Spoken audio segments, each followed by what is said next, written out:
Hello everyone, my name is Brendan Snyder. Thank you so much for joining me and welcome to a special review for the brand new Michael Schenker Group album called Universal. It just came out on Friday, May 27th of 2022. And this one here being from the former Scorpions and UFO guitar player himself, Michael Schenker, of course. And it is the 12th studio album under the MSG moniker. We're going to dive into this in just a bit here and get into the whole thing. But before we do, if you're new to my channel and you haven't already hit the subscribe button, please click the button. Also leave a comment, hit like, all those things help support my channel. I would greatly appreciate it. And of course, as an added bonus, by subscribing, you'll be able to stay up to date on all that's going on in the world of music, just like this with the brand new Michael Schenker album Universal review. And so Michael got his start playing guitar when he was only 11 years old in his brother Rudolph's band, the Scorpions. And what a way to get started, you know. He recorded the debut studio album in 1972 called Lonesome Crow, but since then he's been a part of a lot of different bands, including UFO, and then of course we just mentioned, you know, MSG here, Michael Schenker Group, but also Macaulay Schenker Group, Contraband, The Plot, Under Construction, Schenker Barden, Temple of Rock, and Michael Schenker Fest. So a lot of different groups there. And in the last few years, though, he has made a return to the namesake group, being the Michael Schenker Group. And so after a 13-year absence, he released Immortal last year in 2021, and it was nice seeing him back under that MSG, you know, moniker and name. That's where I discovered him from, so that felt really good to me. But in my opinion, the album Immortal, it just didn't work for me. It was musically too varied. It strayed too far from the classic sound a number of different times on the album. And another factor was that instead of having one primary vocalist, as all the previous albums it had, he brought in a number of different singers, just like he's been doing in the Michael Schenker Fest. And so try as I might, I just really couldn't get into that last album, Immortal. But I have to say now, with only 1 year later and releasing this album here, Universal, it is, you know, second one now back under this moniker, and for me at least, this one is really working.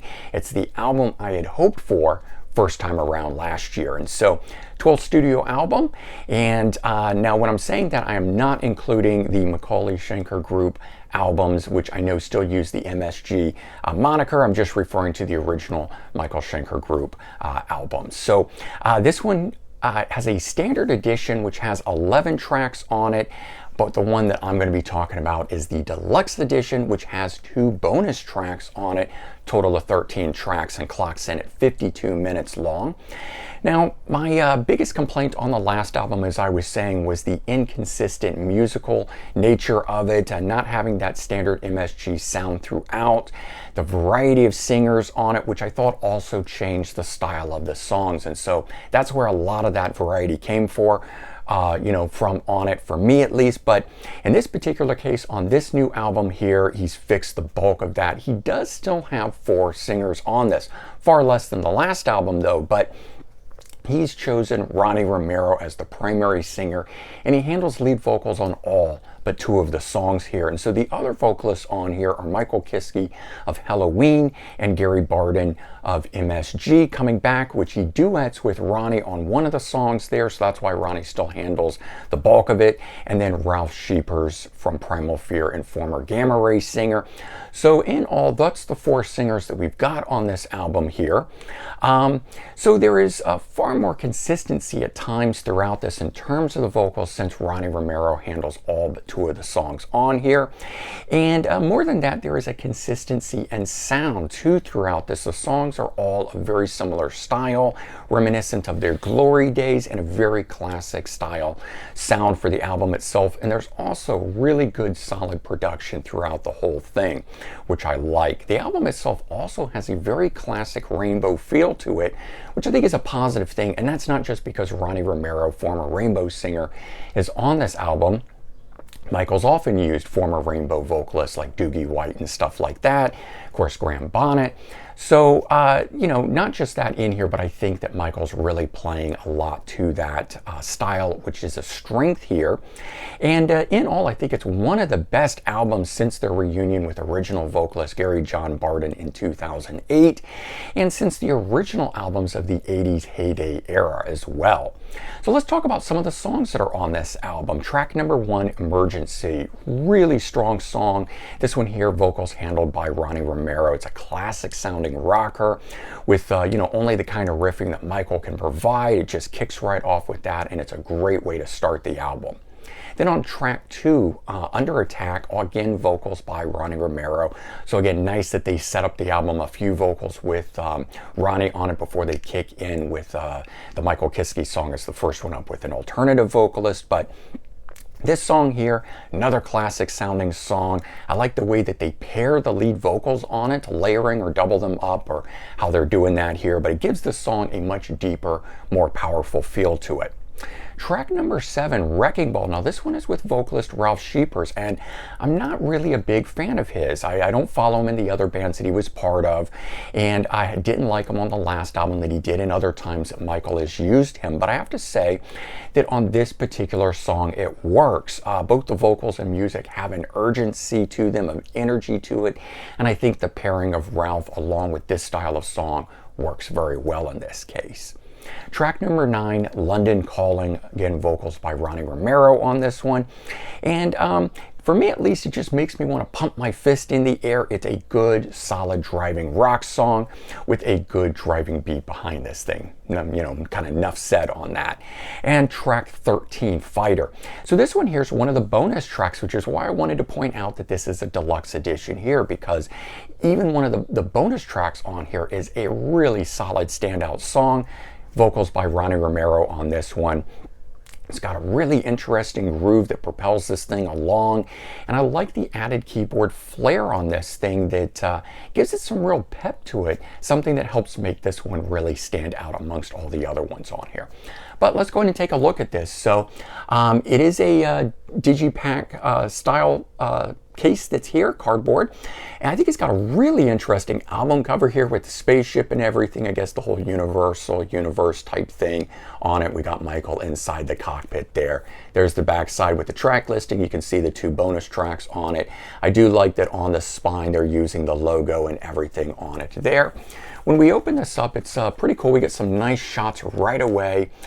This is a great band shot there. You can see Ronnie Romero. So that's where I was saying, he's really chosen him as a vocalist, because you see the band lineup that's here as opposed to the other vocalists. Like on the last album, Immortal, when you open it up, it just showed all the vocalists, all the players, everybody, whereas this one here has a band shot. And got some other good ones with Michael in it there and there. No picture behind the disc, so I won't be taking that out, but let me pull the booklet out and let's take a peek at that.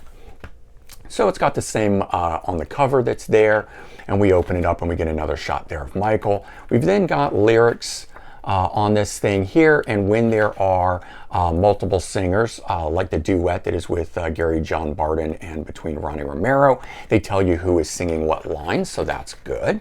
More lyrics that are in this. Then you get a really great shot here of the band again, and we go through and we've got the rest of the lyrics on this thing until we get to the end of this. Another good shot there of Michael. But this is always the part that I like, which is all the songs and then tells you who's playing and doing what on it. For an album like this, I always like getting that part of it. And of course, we get a really great logo there on the back side of it. So bottom line on this album, the album itself, for me at least, was a really nice surprise. Not only because it's been, just about a year, a little more than a year maybe, since the last MSG album, but also because, in my opinion, this one here has a much more classic sound. I had unfortunately kind of lost my faith a little bit after the last album, Immortal. This one here has fully restored it. It is one of the more stronger albums that he has, not only in the MSG catalog, but throughout his entire career, in my opinion. It's just a really strong album. And this one here, totally worthy of the MSG moniker, and I hope that Michael continues with Ronnie as a vocalist on future MSG albums. But I will say, we all know that Michael sometimes gets bored. Well, not sometimes, he often gets bored and moves on very quickly, mixing things up, bringing in different musicians, different vocalists, etc. So I say, enjoy this new album and band lineup while you can. There's a lot of great stuff here to really enjoy on it, and I highly recommend it for fans of Michael. But also, of course, if you're a fan of UFO, Scorpions, and just really good, solid classic rock, because that's what this album is. It is good classic rock music on it. Hopefully you guys will enjoy it too, just as much as I am. All right, so there you go. That is the brand new Michael Schenker Group album, Universal review. Hopefully you've enjoyed it. As for related videos, I did do a full review of Immortal if you want to know more about why that album just didn't click with me, and the things that I found, of course, positive about it. I like to compare those two different things on it. I'm going to leave a link in the description. You can check that out there.